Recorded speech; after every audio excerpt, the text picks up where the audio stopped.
乌军46旅创单日摧毁俄军装备最高纪录，粉碎俄军装甲工事。俄军摧毁红军村附近桥梁，为总攻做准备。俄军承认乌军在库尔斯克开辟新战线。俄罗斯鄂木斯克运输机械厂突发大火，疑遭乌军远程打击。普京再画红线，乌克兰武器禁令解除，便与北约开战。立陶宛加强援乌力度，并敦促北约击落入侵的俄空中力量。精彩资讯即将开始。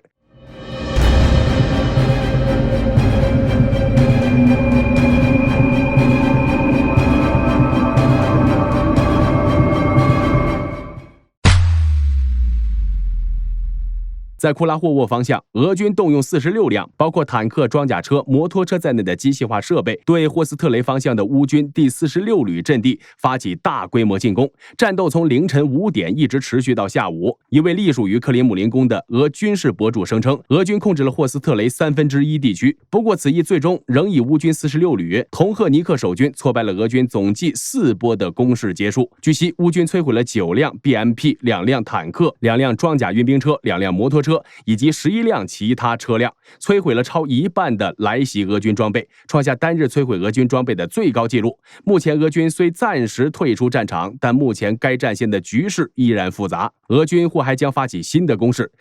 9月13日，据乌军报告称，俄军在该方向的机械化攻势中使用了一种新战术，即以一辆配备排雷设备的重装甲坦克作为主导车辆，辅以几辆装甲运兵车，共同组成小型机械化部队。在作战中，等俄装甲运兵车将俄步兵运送到乌军阵地附近后，俄步兵下车开始攻击，运兵车则返回出发点。据俄军称，这有助于减少装甲车辆的高损失。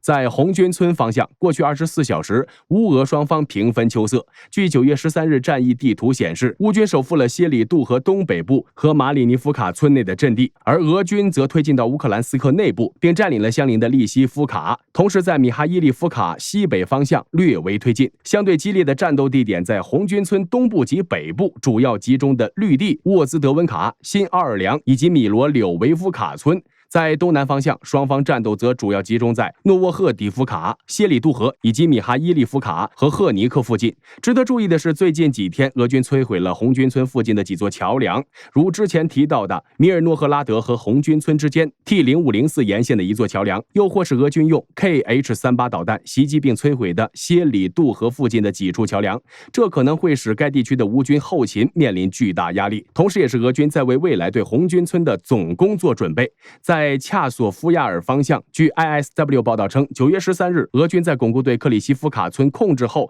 已具备在此地集结的能力。目前，俄军正继续在其西部推进。克里西夫卡长期以来一直是争议不断的灰色地带，如今 ISW 却报道，俄军在该地区已具备集结能力，这意味着俄军将有能力扩大利瓦尼夫斯基控制区。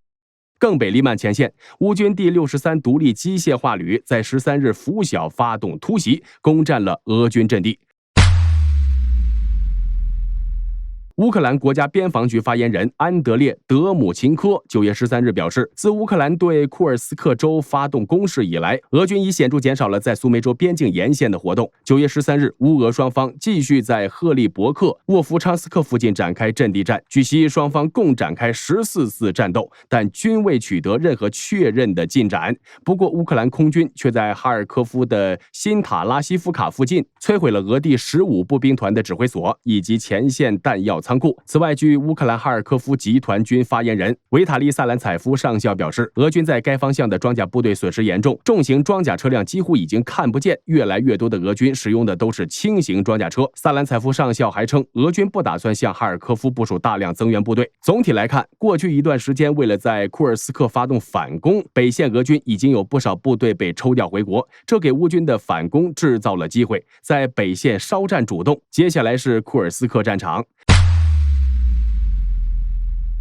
乌军从新方向红十月镇和诺维普特边境清理龙牙障碍，攻入科尔斯克州后，如今俄方已经承认乌军穿越到俄军反击路线的后方。库尔斯克州州长顾问表示，目前乌军已经攻入维肖洛耶，下一个目标可能是格卢什科沃，或是向东突进。很明显，俄军的反击路线早已在乌军的预料之中，并顺势设下了一个不大不小的套，等着俄军来钻，同时也符合泽连斯基一切都在计划之内的说法。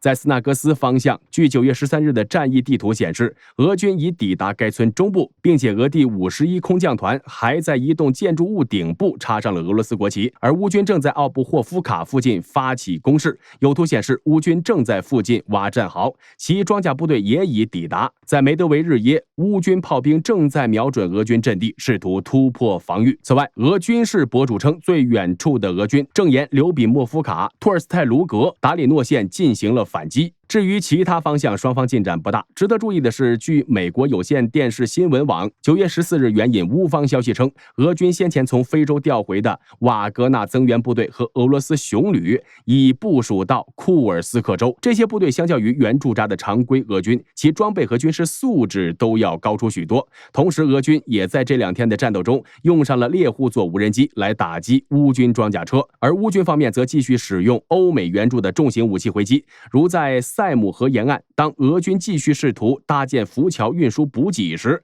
乌军第14团直接使用海马斯发射集束弹药，摧毁了浮桥和俄军人员装备；又或是乌军第413无人系统营和第78空中突击团联手炸掉了俄军的一套 Zemdaly 远程布雷系统。据悉，该系统可以在5至15公里之外一次布设一个完整的雷区。总之，俄军的大规模反攻在开始2天后已经被迫放缓，但具体局势仍不明朗。预计双方的战斗还会进一步升级。除了库尔斯克外，据开源情报报道，俄罗斯西伯利亚南部第2大城市的鄂木斯克区域突发大火，当地的鄂木斯克运输机械厂正在燃烧。据目击者称，现场浓烟滚滚，火势已经开始蔓延到工厂附近的区域，并不时传来爆炸声。值得注意的是，该厂主要负责为俄军生产坦克、装甲车以及 TOS-1温压火箭炮，是一个标准的军事工厂。如今突发大火，虽然起火原因和具体损失尚不明确，但外界普遍猜测是乌军发起的远程袭击导致，因为俄罗斯境内的军事目标和能源基地一直都是乌军无人机重点打击的目标。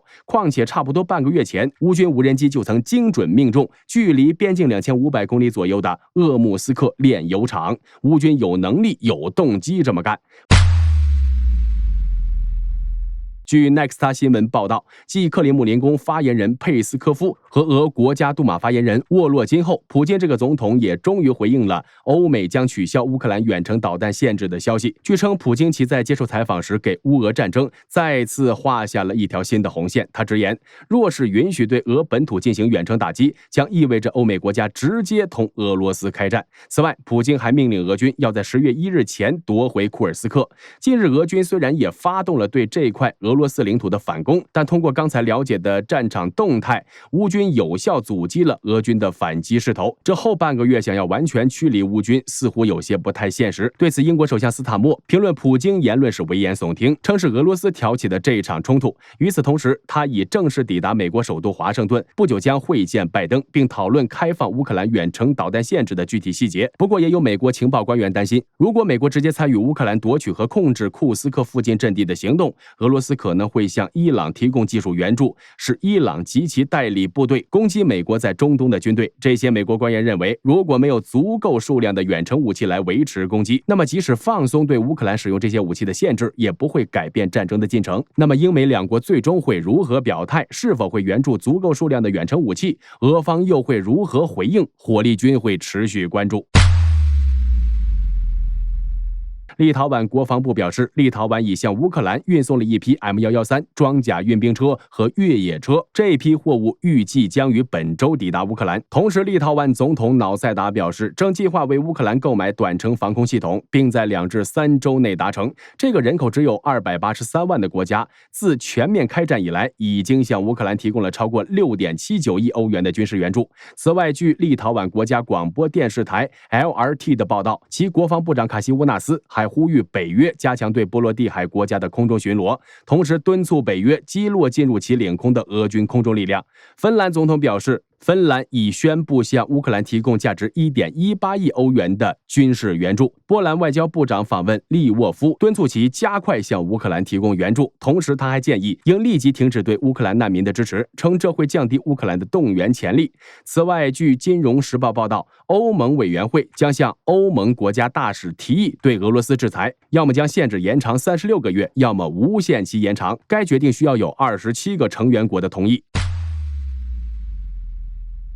据韩联社报道，韩国国家情报院于9月13日对外宣称，朝鲜外长崔善基下周可能会访问俄罗斯，参加9月18日至20日在圣彼得堡举行的第4届欧亚妇女论坛。目前，朝鲜方面并未作出回应。分析人士认为，如果崔善基指定要访问俄罗斯，考虑到普京曾于2018年出席第3届欧亚妇女论坛，两人很可能会借此机会会面。不过，若是这样的话，那么崔善基可能会缺席定于9月24日的联合国大会。另外，据多方媒体报道，9月13日，俄罗斯联邦安全会议秘书绍伊古也与朝鲜领导人金正恩举行了会谈。由于在2023年7月时，绍伊古就已经与金正恩会面，并参观了朝鲜最新的武器，包括弹道导弹。而且在此次访问后不久，卫星图像就显示朝鲜和俄罗斯之间的贸易有所增加。当时美国表示，这些贸易可能包括数百万发炮弹，以及用于攻击乌克兰的短程弹道导弹。因此有媒体猜测，此次绍伊古访朝大概率是为了推进俄朝于今年6月签署的双边协议，并可能会再次进行诸如武器转让的行动。据美联社报道，9月12日，美国国务院对外宣称，已批准向以色列出售一批武器，包括重型坦克以及相关的后勤支持，总价值1.65亿美元，预计到2027年交付。需要注意的是，此前美国已经宣布向以色列提供约200亿美元的巨额武器支持，其中包括数十架 F-15战机。据法新社报道，韩国核安全与安保委员会于9月12日对外宣称，已批准在东海岸建造2座核反应堆，每座反应堆的容量为 1.4千兆瓦，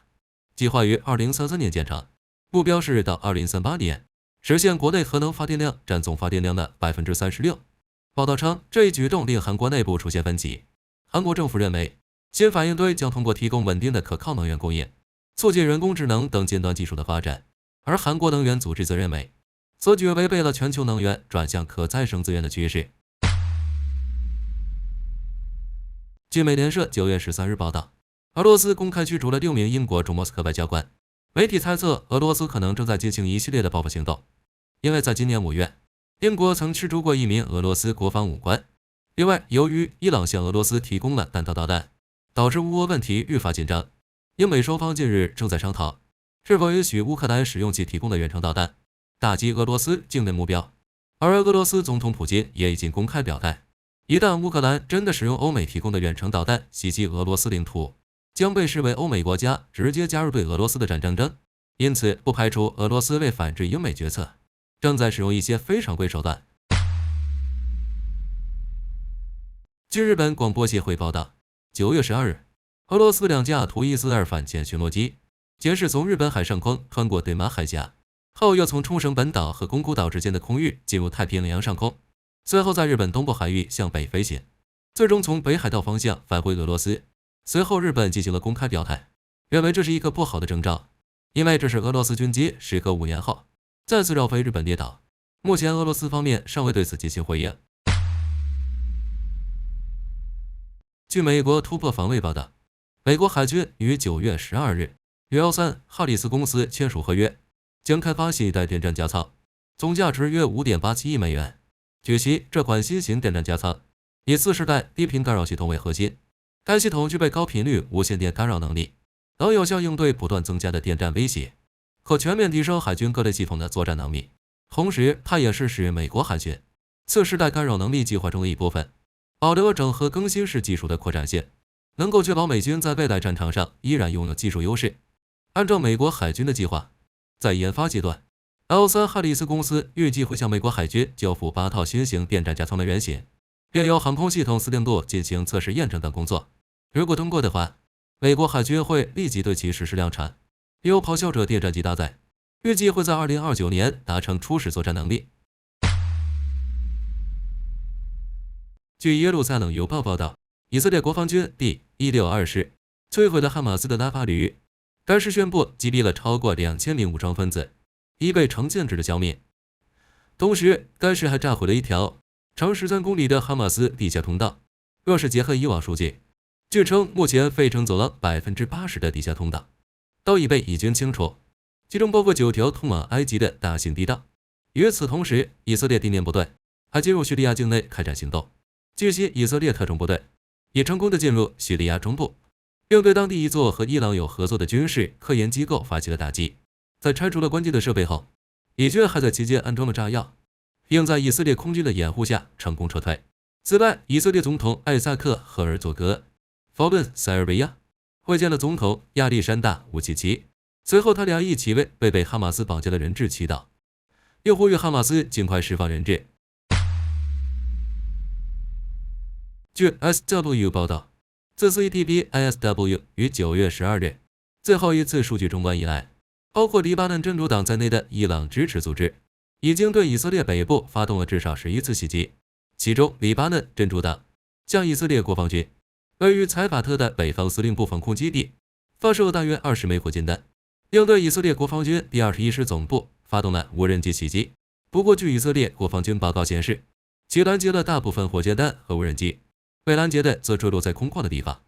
并未造成人员伤亡。根据媒体报道，根据知情人士透露，英特尔公司在与美国高厂达成具备约束力的协议之后，正式获得美国军方订单，总价值35亿美元。根据报道，这笔资金将用于安全隔离区计划，是规模更大的390亿美元芯片与科学法案资助资金池的一部分，将为美国军方生产军用芯片，旨在促进美国的半导体制造业。从今年3月份开始，外界就传出英特尔公司最有机会赢得竞标，但过程却一波三折。白宫方面担心将军用芯片全部交给单一厂商，恐怕会成为整个项目的脆弱环节。国会也曾计划让更多厂商共同得标，但最终还是由英特尔一家获胜。在英特尔赢得竞标之后，不仅可以得到35亿美元，另外还有机会通过芯片与科学法案获得85亿美元的补助与110亿美元的贷款。在英特尔当前危机之下，这笔资金将带来巨大帮助，但随之而来的也有负担。毕竟政府项目的资金回笼比较慢，英特尔需要先完成前置工作才能获得后续资金。在资金未到账的情况下，英特尔已经开始准备位于俄亥俄、奥勒冈以及新墨西哥州的生产设施。对于当前财务吃紧的英特尔来说，也是一大考验。有消息人士表示，在接到政府订单之后，英特尔可能会暂停或取消海外订单，将资源全部用于美国军方先进芯片的生产，以此来确保政府项目的顺利进行。据中时新闻网9月14日报道，美国空军第110轰炸机中队的一架 B2 轰炸机和一架可 SE-135 加油机从澳大利亚东部的安伯利空军基地起飞，于日前飞抵日本，随后与日本驻防于青森县三泽基地的 F-35A 战机在太平洋空域进行空中加油等一系列演习。据日本航空自卫队新闻导显示，这是美国 B2 轰炸机首次与其 F-35A 战机执行联合作战演练，有助于大幅提升美日空中联战能力与作业互通性。据战区9月13日报道，德国联邦国防军在美国陆军热带地区测试中心测试了新型之一95突击步枪。可能会有人好奇，德国军方为什么会在美国测试武器呢？一方面是因为德国军方一直与美国陆军的测试中心保持着密切联系，在过去10年中，德国士兵已在美国陆军勇马实验场上测试了多种装备，如匹兹 H2000-155毫米榴弹炮、艾姆之15机枪以及之129狙击步枪等。另一方面是因为这里的条件气候非常适合德国军方测试新装备。此前，德国曾在西班牙的阿尔梅里亚地区进行过武器测试，但是那里的高温条件每年只会持续几周，无法进行长期测试活动。另外，德国还在夏威夷测试过武器，但那里的亚热带条件无法验证武器的极限性能，而美国陆军的热带地区测试中心则与之不同，附近的气候和环境都充满了极端的挑战性，自然成为了德国军方测试新设备的理想实验场。因此，德国军方除了测试 G195 步枪外，还测试了 G222 狙击枪以及其他枪械。